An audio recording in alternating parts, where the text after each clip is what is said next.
Fala pessoal do YouTube, sejam muito bem-vindos a mais um vídeo aqui no meu canal. E no vídeo de hoje vamos tratar do tier list das técnicas de estudo. Eu trouxe aqui mais ou menos 20 técnicas e vou mostrar para vocês quais que eu acho, aliás, que são as melhores técnicas de estudo e quais são as piores. Os rankings que a gente vai estar utilizando aqui são de baixo para cima, ou seja, do pior para o melhor. O ranking rato. Quem é o rato? Rato é aquele estudante que não passa nem a pau, fica cheio de rataria para estudar, cheio de manha, cheio de arte e não consegue evoluir nada porque é um rato banhante, um rato coçante, tá bom? O próximo ranking do nosso tier list é aquela pessoa que vai passar 5 anos no ensino médio, 5 anos no cursinho, não é no ensino médio não, porra. 5 anos no cursinho para poder passar em medicina. Ele vai sair do cursinho com um bacharel no ensino médio, beleza? O CDF é aquele cara que ele não quer saber de método eficiente. Ele quer saber de sentar a bunda e estudar e atropelar o conteúdo. Esse cara aqui, ele passa em cerca de 2 a 3, 2 a 4 anos de estudo, ok? O CDF. O nerd é aquele cara que é considerado, que sempre foi considerado, aliás, um cara fora da curva, que consegue pegar os assuntos rápidos e ele demora aí 1 a 2 anos para passar em medicina. E o ranking mais top, o melhor ranking, é o ranking mestre, estudante mestre. Esse cara que demora 6 meses a 1 ano para passar em medicina, certo? Bom, vamos lá. Primeiro de tudo, primeira técnica para a gente avaliar aqui. Fazer mapinhas mentais, aqueles mapinhas mentais todo coloridinho, com a nuvenzinha e tudo mais, tudo bonitinho. Isso daqui é técnica de quem vai passar 5 anos do cursinho, tá bom? Vai sair com bacharel em ensino médio. Isso aqui é técnica de bacharel em ensino médio. Por quê? Porque, vamos lá, primeiro de tudo, se você fizer todo esse mapa da tua cabeça, com informações da tua cabeça, já é algo até bom, já está melhorando. O problema é que a maioria de vocês ou somente leem esses mapas, ou copiam esses mapas da internet ou de outra pessoa. Se você fizer, você ainda ganha um bônus. Agora, se você ficar com essa frufrutagem aí, sei lá, de ficar fazendo tudo coloridinho, cheio de palavras e tudo mais, não difere muito de um resumo feito à mão. O que é um resuminho que você faça. Ficar estudando através desses aplicativos de pergunta e resposta. O que é o Sol? Um planeta, uma estrela, uma galáxia ou um rato? É um rato, tá bom? Fazer isso daqui. Ficar estudando por aplicativo de que pergunta e resposta é coisa de rato. Não façam isso. Você acha que tu vai passar no Enem vendo lá o jogo do milhão? Não, né? Pelo amor de Deus. Fazer simulado. Pô, fazer simulado é CDF para cima, tá bom? Agora aqui tem uma trivia, tem uma anedota, uma nuance. É o seguinte, se você for muito burro, tipo menos de 110 acessos no Enem, né, para a prova do Enem, porque eu não falo se a pessoa é muito burra, burra para a prova do Enem. Pode ser muito inteligente, como, por exemplo, para jogar bola. Pode ser muito inteligente em música, sei lá. Mas para o Enem, um cara que tira menos de 110 acessos, ele é meio burro, né? É uma realidade. Se você for meio burro desse jeito e você ficar fazendo simulado, você não passa de um rato, tá bom? Agora, quanto mais inteligente você for, maior a sua necessidade de simulados, porque o que vai estar faltando na sua progressão são apenas detalhes finos.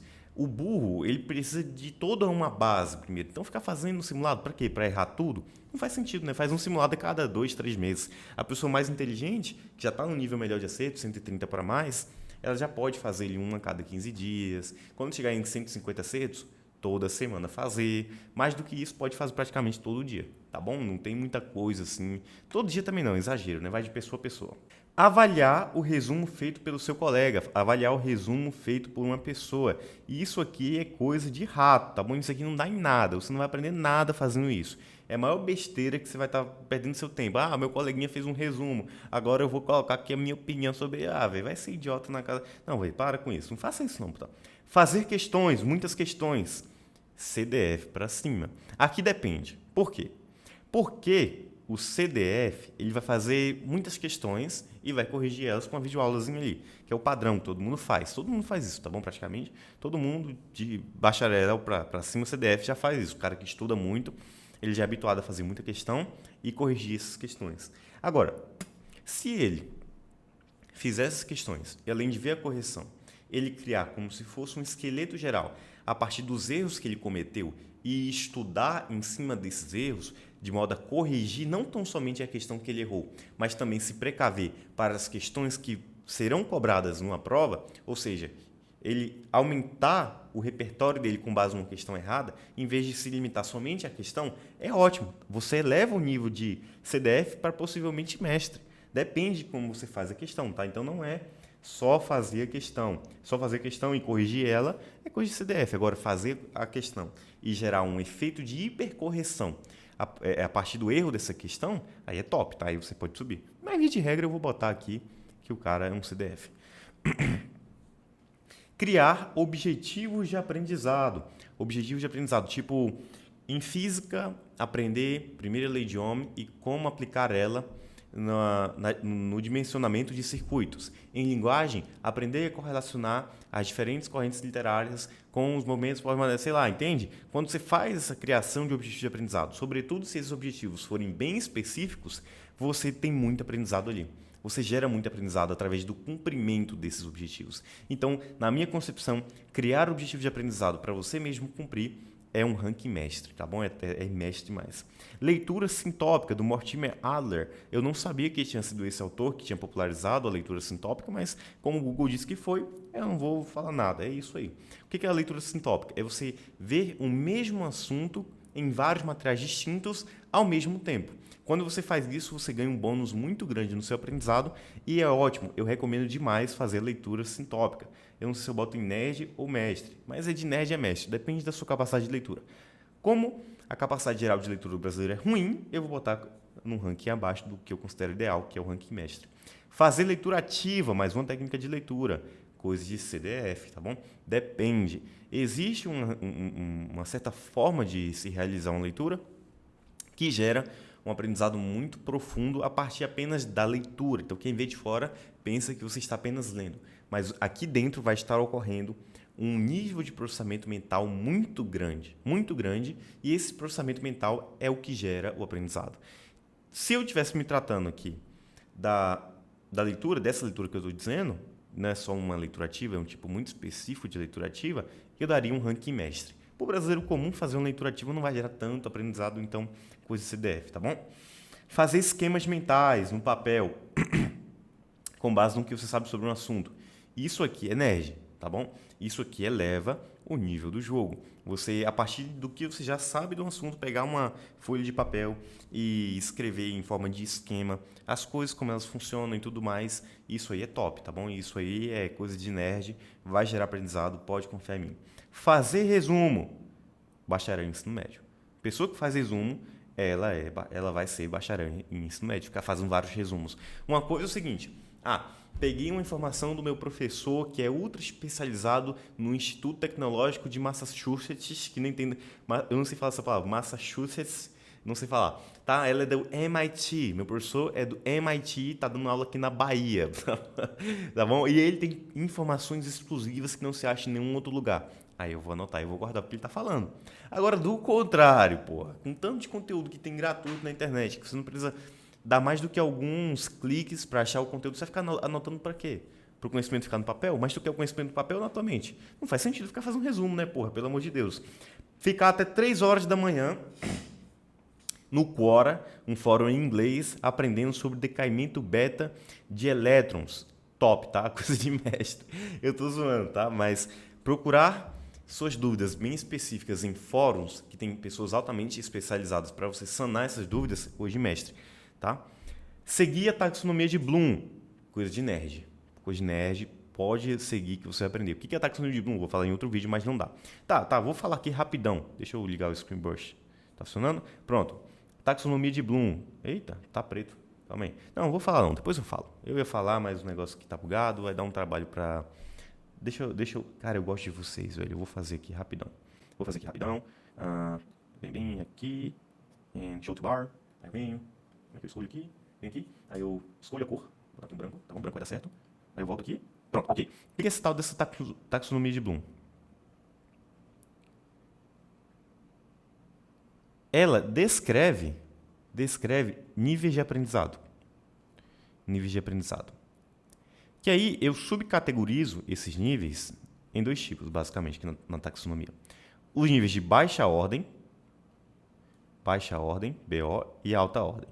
Então, quando você estiver aprendendo um assunto, você estiver processando as informações de um assunto, você quer evitar os processamentos de baixa ordem, que são lembrar, né? Apenas lembrar do assunto ou memorizar ele, aplicar esse assunto, melhor dizendo, antes vem entender esse assunto, tá? Ou seja, entender o fio lógico da coisa e aplicar esse assunto. Tá? Aplicar meio que uma zona de transição para alta ordem.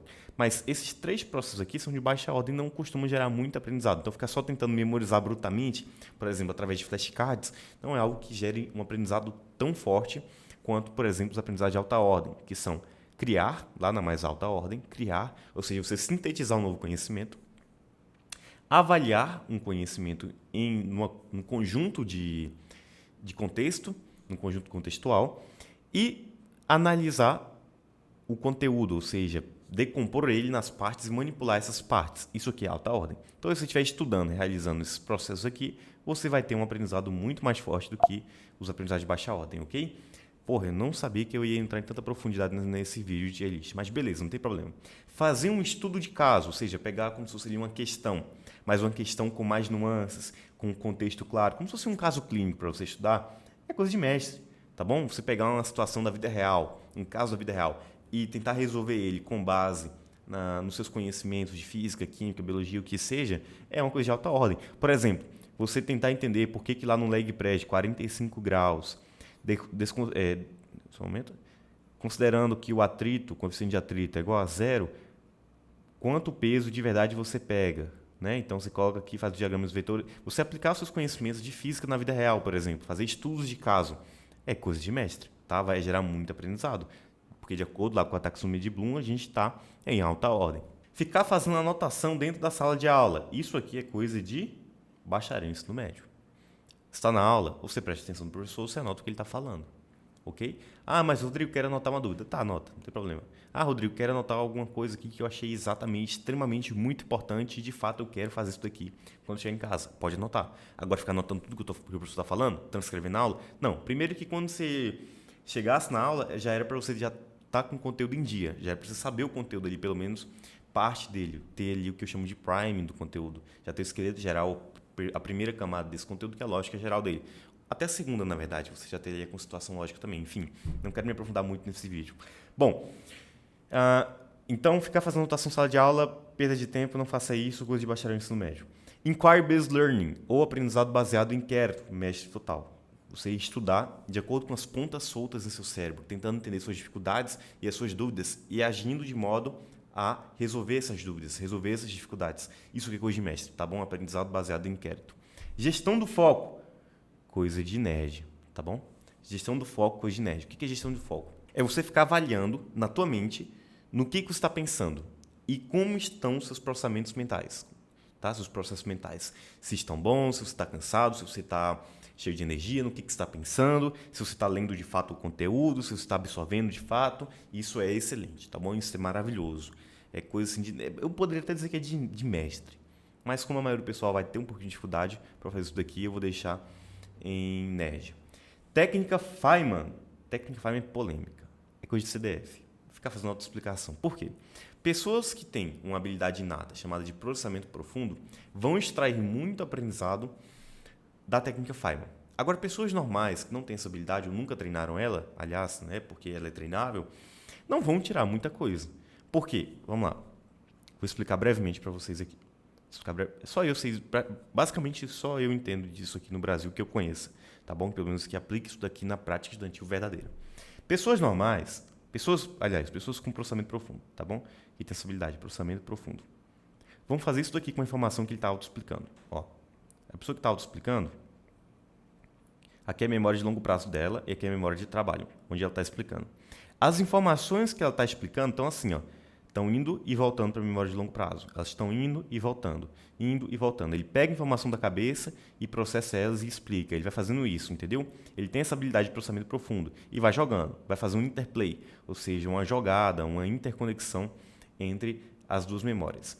Agora, o cara que não tem essa habilidade de processamento profundo, o cara normal, o que ele vai fazer a autoexplicação dele? Ele vai ficar só em repetição. Aqui em rehearsal, que a gente chama na psicologia cognitiva, ele vai ficar ciclando essas informações aqui e depois que ele terminar de ciclar elas, como se fosse você pensando no número de telefone, né? Como é que você pensa no número de telefone? Você fica repetindo o número de telefone, repetindo. Quando você para de repetir, ele se perde, tá bom? Então, acaba o rehearsal, não há codificação para memória de longo prazo, também não houve saque da memória de longo prazo, logo, aqui não há aprendizado muito pouco. Por isso que para pessoas normais isso aqui é coisa de CDF, tá bom? Cu de ferro. Próxima técnica, mnemônicos. Ficar fazendo mnemônicos tipo esse daqui, ó, do... Quem é esse cara aqui? É o Kid Bengala, né? Pô, isso aqui é coisa de rato, tá bom, pessoal? Vez ou outro, o mnemônico vai servir para alguma coisa. Vez ou pontualmente. Tá? Pontualmente, o mnemônico vai servir para alguma coisa. No resto é coisa de rato, total, tá bom? Coisa de rato. Ficar só lendo é coisa entre bacharel de ensino médio e CDF, tá bom? Entre bacharel de ensino médio e CDF. Eu vou dizer que ler é pelo menos CDF. Por quê? Porque pelo menos você não está fazendo outra coisa. Você está lendo. E ler por ler já é alguma coisa. Já está treinando teu foco, já está, digamos assim, eu odeio essa palavra, mas eu vou falar, se destoxificando da dopamina, faz um detox de dopamina, né? Ridículo, mas, porra, é isso aí. O pessoal fala assim, então é isso que vai ser. Revisão espaçada. Revisão espaçada é coisa de mestre. Só que é o seguinte, pode ser coisa de rato. Se você ficar fazendo teu estudo só com base na revisão espaçada, você vai se ferrar. Por quê? Porque são 3 os fundamentos da revisão de mestre. Então tá aqui, ó, revisão de mestre. Revisão de mestre. São 3 fundamentos, tá bom? O espaçamento, ou seja, fazer a revisão espaçada, o espaçamento das sessões de estudo. O saque das memórias, ou seja, você todo método de revisão deve te fazer puxar as memórias que você tinha aprendido antes, tá bom? E aí aqui, quando eu falo isso, você já pensa, pô, então flashcard é mestre, né? Porque tem 2 fundamentos, mas não. Porque o terceiro e mais importante fundamento é o fundamento da multidimensionalidade. Ou seja, cada nova revisão deve trazer uma nova abordagem a um assunto. Você não quer estudar um assunto, revisar um assunto, estudando a mesma coisa que você estudou antes, tá? Você quer adicionar uma nova nuance, um novo caminho para essa memória. Por isso que a multidimensionalidade é o mais importante fundamento e mais ignorado fundamento da revisão de mestre, da revisão, certo? Então, quem faz a revisão de mestre, faz ela com 3 fundamentos. Bom, ele espaça a revisão. Bom, ele faz o saque das memórias enquanto estuda, enquanto revisa. E, bom, ele aplica a multidimensionalidade. Ou seja, ele estuda aquela mesma informação sob uma nova ótica. Quando ele faz isso, ele tem um boost, um ganho muito forte de aprendizado. Ok? Posso falar sobre isso depois. Vamos lá. Então, se fizer certinho, é mestre. Se não, é rato. Ok? Resumo passado, entre o mestre e o rato. Esse é o nome da minha autobiografia. Ok, prossigamos. Cronograma. Ficar fazendo cronograma. Coisa de bacharel no médio, tá bom? Você ficar colocando vários horáriozinhos para você estudar cada coisinha em cada assunto. E pior, ficar estudando múltiplos assuntos de múltiplas áreas distintas no mesmo dia, no mesmo intervalo de horas. Isso é loucura. E isso vai acabar com o teu estudo. Não faça isso. Estude 2 a 3 matérias por vez a cada 3 a 10 dias. Ponto. Quando eu falo matéria, eu falo eixo temático, tá bom? Então, por exemplo, eu não falo para você estudar geometria molecular por 3 dias, mas sim, por exemplo, cinemática. Então, você pega cinemática inteira, pau, e de 3 a 10 dias você estuda toda a cinemática. Entende? É melhor assim do que você ficar colocando vários assuntos e não terminar nenhum nunca, certo? Também não precisa se aprofundar demais na temática. Tem isso, eu sempre falo para meus alunos, porra, tem que ter tato, né? Não é para você ficar que nem um animal. Por isso que, bom, tem várias nuances, depois eu falo. Cognitive chunking, ou entroncamento cognitivo. Eu não sei qual é a tradução disso aqui em português, eu inventei a minha, eu inventei com os meus alunos, eu acho que é a melhor tradução possível para cognitive chunking, porque não tem essa tradução, que é entroncamento cognitivo, que é o ato de você agrupar as informações que você tem aprendido em grupos lógicos para que facilite-se o saque dessas memórias e bem como, obviamente, o aprendizado delas. Eu tenho um vídeo explicando sobre o entroncamento cognitivo aqui no meu canal, é só você pesquisar, tá bom? Se tiver interesse, vou botar no cardzinho aí, eu acho. Pomodoro. Pomodoro é coisa de rato. A pessoa vem pra mim fazendo pomodoro, rato. Por quê? Você tá lá, ó, pam, pegando a questão, ó, pau nela, pegando o livro, estudando, dominando tudo, pá, tá em flow, tá imerso. Quando pensa não, aí você fica, eita caralho, perdi tudo. Aí você perde o fio da meada, por conta de uma idiotice, né? Por que você vai parar depois de 25 minutos? Você é um animal? Será que você está treinando o teu cérebro para ter uma sustentação focal de em média 25 minutos? Coisa de louco, pô. Coisa de louco. Tu quer ter uma sustentação focal de em média 2 horas. Né? Idealmente, bota 10 horas. Já imaginou que tu tivesse um foco de 10 horas? Coisa de louco, né? Obviamente ninguém aqui vai conseguir ter isso, é muito difícil. Só tomando umas coisinhas aí, né? Não pode falar. Também não tome, isso é horrível, nunca faça isso. Não tome Ritalina, Venvanse, esse tipo de coisa, Deral. Não, no máximo uma cafeínazinha ali, uma taurina, coisa de leve, tá bom? Não tome energético também, isso faz mal. Bom, não usem Pomodoro, estudem assim, ó. O tempo que você estudou, focado, dividido por 3 vai ser o seu descanso. Então vamos supor que eu estivesse estudando. Pau, pau, pau, pau, uma hora e meia passou. Aí, puta merda, uma hora e meia, já tô zonzo, não tô entendendo nada, tô começando a me sentir cansado. Aí eu paro meu relógiozinho uma hora e meia e descanso um terço daquilo. Entre um quinto e um terço, depende de quanto cansado você estiver. Ou seja, um terço de 90 minutos, uma hora e meia, são 30 minutos. Ou seja, eu vou descansar 30 minutos depois de estudar uma hora e meia. Ou então, se eu não estiver me sentindo muito cansado, mas mesmo assim eu queira parar, queira dar um pause, eu vou dar um quinto daquilo. Um quinto de 90 é 16. 16? 16 é 80. Vai dar cerca de 17, né? Por aí. Porque 17 vezes 5 dá 50 mais 35, 95. Pouco menos. 16 vai dar 80. Então é mais ou menos isso aí, né? 16 minutinhos, tá bom. Certo? É assim que você deve estudar. Ficar que nem um mongol enquanto você assiste vídeo aula. Coisas de bacharel em ensino médio, entre rato e bacharel em ensino médio. Como a maioria de vocês faz, vou dizer que é bacharel em ensino médio, vou pegar leve com vocês, tá bom? Ficar aqui que nem um mongol, só assistindo aula, ficar panguando. Oh, o que esse professor tá falando? Se pegar no celular, é rato. Então deixa rato. Estuda em grupo, estuda em grupo. Coisa de rato, tá bom? Ficar estudando em grupo, com várias pessoas conversando do seu lado, discutindo o assunto, discutindo. Se você for bom mesmo, se você for um estudante bom, estudante mestre, eles vão ser pior que vocês. Tá? Eles vão ser pior que você e tu vai ter que ficar escutando a opinião deles, sendo que eles não sabem de nada, é horrível. Mapas de entroncamento cognitivo, mapas de Cognitive Chunking Maps. Técnica mestra, técnica mais poderosa de estudo que tem um vídeo meu falando sobre o assunto, não vou me prolongar aqui. Isso aqui também era uma imagem que representava estudo em grupo, não vou colocar de novo. O que é isso aqui? Sentar no bolo? Isso aqui era um meme, tá? Esquece isso. Flashcards. Flashcards com o CDF, tá bom? Por que é coisa de CDF, não é coisa de mestre? Porque só respeita 2 dos 3 pilares da revisão de mestre. Só respeita o espaçamento e o saque, não tem nada de multidimensionalidade, ou seja, é horrível. Agora vamos supor que a cada vez que eu revisasse meu flashcard, eu adicionasse uma nova nuance. Aí eu subi o nível, tá bom? Eu subi o nível para nerd. Melhorava. E ensinar alguma coisa para alguém de modo detalhado, preparar uma aula, alguma coisa assim. Cara, o benefício cognitivo é inegável, você vai aprender. Agora, o tempo que você vai gastar nisso é muito maior do que o benefício que você vai ter. Então, eu fico entre nerd e CDF. Se você não preparar nenhum material e conseguir explicar tudo de cabeça, num papel ou alguma coisa assim, no quadro, coisa de nerd. Tá? Você vai ganhar muito, vai ganhar muito. Por que eu coloquei o professor que eu coloquei a foto do professor Olavo de Carvalho? Porque eu gosto dele, né? Porque ele é um grande mestre. E aí, é isso aí, ensinar. Eu me lembrei do mestre e isso, pra mim, foi ele agora. Pronto, quem não gostar, chora. Então chegamos ao vídeo desse fim, ó. Porra, meu cérebro tá muito louco, velho. Então é isso, pessoal. Se vocês gostaram, deixem aí um gostei nesse vídeo. Se inscrevam também para mais vídeos como esse. Compartilhem com seu amigo para ele deixar de ser um rato e se tornar um mestre. E se você quiser saber mais sobre cada um desses conteúdos que eu trago aqui no meu canal, eu te convido a conhecer o protocolo de estudo de mestre, cujo link da página oficial está aí na descrição. Fiquem com Deus e até a próxima. Valeu!